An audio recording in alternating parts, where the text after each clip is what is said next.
Hello friends, Mahanadi serial இன்றைக்கி என்ன நினச்சுன்னு பார்க்கலாம். இங்கே நம்ம அன்பரசும் அஜயும் பேசிகிட்டு இருக்காங்க. அன்பரசு வந்துட்டு, இங்கே பாடுறா, இந்த எஸ்டேட்டிங் இருக்கிற இடம் இதெல்லாம் வந்து உனக்கு தாண்டா வரப்போகுது. ஏன்னா ராகினியை நீ கட்டிட்டதுனால இவ்வளோ சொத்துக்கும் நீ தான் வந்து வாரிசாக வரப்போகிற. இது மட்டும் இல்லை, இன்னும் வீடெல்லாம் வேறு இருக்குது. அப்படி இப்படின்னு ரொம்ப சந்தோஷத்தில் சொல்லிட்டு இருக்காரு. இங்கே நம்ம ஜெய்க்கு அப்படியாப்பா அப்படிங்கிற மாதிரி கேட்டுட்ருக்காரு. இதெல்லாம் வந்து அங்கே நம்ம விஜய் வந்து அங்கே நின்று பார்த்துட்டு அவர் வராது, டே இவன் வந்து ஒட்டி கேட்டு போனோம் அப்படிங்கிற மாதிரி பேசிகிட்டு இருக்காங்க. என்ன சித்தப்பா ரொம்ப சந்தோஷமாக பேசிகிட்டு இருக்கீங்க, அவ்வளோ தூரம் சொல்லியும் நீங்கள் கல்யாணத்தை வந்து நடத்திட்டீங்களே, தாத்தா கிட்ட கூட ஒரு பர்மிஷன் வாங்காமல் அப்படின்னு. பையன் ஆசைப்பட்ட வாழ்க்கையை நான் தேடி தந்திருக்கேன், இந்த கல்யாணத்தை நிறுத்திருந்தானே உன் பொண்டாட்டி திட்டம் போட்டா அப்படிங்கிற மாதிரி அவரும் கேட்குறாரு. அது வந்து சரிப்பட்டு வராது, ஏன்னா அவரோட கேரக்டரே சரியில்லைங்கிறதுனால தானே அவள் அப்படி பண்ணா அப்படின்னு விஜய் எவ்வளவோ சொல்கிறாரு. ஆனால் அவரும் எதை கேட்டுக்கல.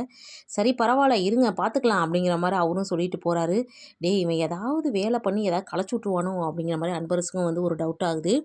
அடுத்து அங்கே பார்த்தா வீட்டில் வந்துட்டு நம்ம கங்கா, காவேரி, விஜய், குமரன் எல்லாம் வந்து பேசிகிட்டு இருக்காங்க.